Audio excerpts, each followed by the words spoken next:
Good morning সবাইকে, নমস্কার। আমি সপ্তমী, তোমাদেরকে আমার আরেকটা নতুন ভিডিওতে স্বাগত জানাই। খুব ঠান্ডা লাগছে, তাড়াতাড়ি সোয়েটারটা পরে আজ 21শে ডিসেম্বর রবিবার। বাইরে একদমই রোদ ওঠেনি, তাই আমি তাড়াতাড়ি উঠে আগে স্নানটা করে নিয়েছি। তারপরে আমি সোজা চলে এলাম রান্নাঘরে। আগে একটু হালকা গরম জল খাবো, তারপরে বাকি কাজ। সকালে এসে দেখি বাবা একটা লাউ নিয়ে এসছে। এই শীতকালে লাউয়ের কি আইটেম হবে আমি জানি না, আর লাউ আমার খুব একটা খেতে ভালোও লাগে না। চলুন এবার কাজের কাজ করি, বাকি কথা আস্তে আস্তে হবে। আমি 2 কাপ মতো জল নিয়ে নিয়েছি ছোটো কাপের, যেটা বড় কাপের 1 কাপ হবে। জলটা বসিয়ে দিয়ে আস্তে আস্তে গরম হোক। জানেন তো, শীতকালে এরকম ওয়েদার না খুব একটা ভালো লাগে না। একটু হালকা রোদ উঠবে, হালকা মিষ্টি রোদ থাকবে, একটু ছাদে গিয়ে বসা যাবে, কিছু খাওয়া যাবে, এই রকম ওয়েদারই ভালো লাগে। এতটা মেঘলা ওয়েদার ঠিক ভালো লাগে না রোজ। জলটা হালকা গরম করব বলে জলটা ভালো মতনই ফুটিয়ে ফেলেছি। যাক গে, একটু ফুটিয়ে জল খাওয়াও ভালো। তার মধ্যে আমি একটু হালকা মধু মেশাবো আর একটু হালকা লেবু। আমি জানি না এতে ঠিক কী উপকার হয়, তবে কিছু না কিছু উপকার তো হয়, কি তাই না? চলুন এটা খেতে খেতে একটু ছাদ থেকে ঘুরে আসি।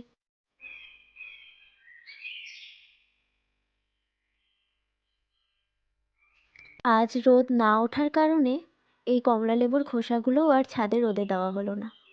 এবার একটু আলুর পরোটা বানাবো, তাই জন্য কেটে নিয়েছি এখানে ধনেপাতা, লেবু, লঙ্কা, টমেটো, পেঁয়াজ কুচি আর একটু আলু। আলু কমই নিয়েছি কারণ খুব বেশি বানাবো না। বাটিতে জল গরম হতে দিয়ে দিয়েছি আলুগুলোকে সেদ্ধ করার জন্য। এবার আলুগুলোকে কিছুক্ষণের জন্য সিদ্ধ হতে দিয়ে দেবো।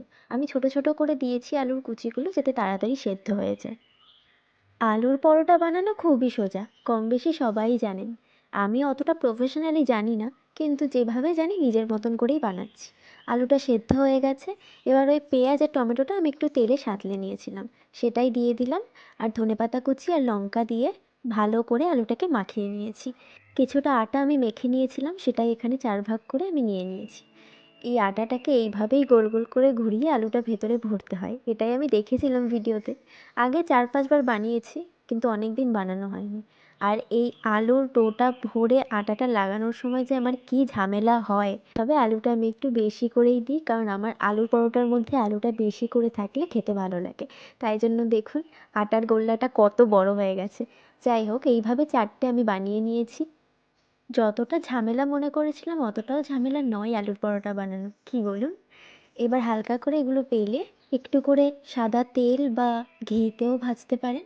আমি সাদা তেল ঘি দুটোই দিয়েছিলাম। আর আমার বানানো আলুর পরোটাতে আলু এভাবে বেরিয়ে থাকবেই, আপনারা কিছু মনে করবেন না। কারণ আলু আমি এত পরিমাণে দিই যে সেটাকে আটকে রাখার সাধ্য ওই আটারও নেই। চলুন রেডি হয়ে গেছে, এবার বোন আমি দুজনে মিলে খেয়ে নেব। আজকের জন্য এটুকুই, ভালো থাকবেন।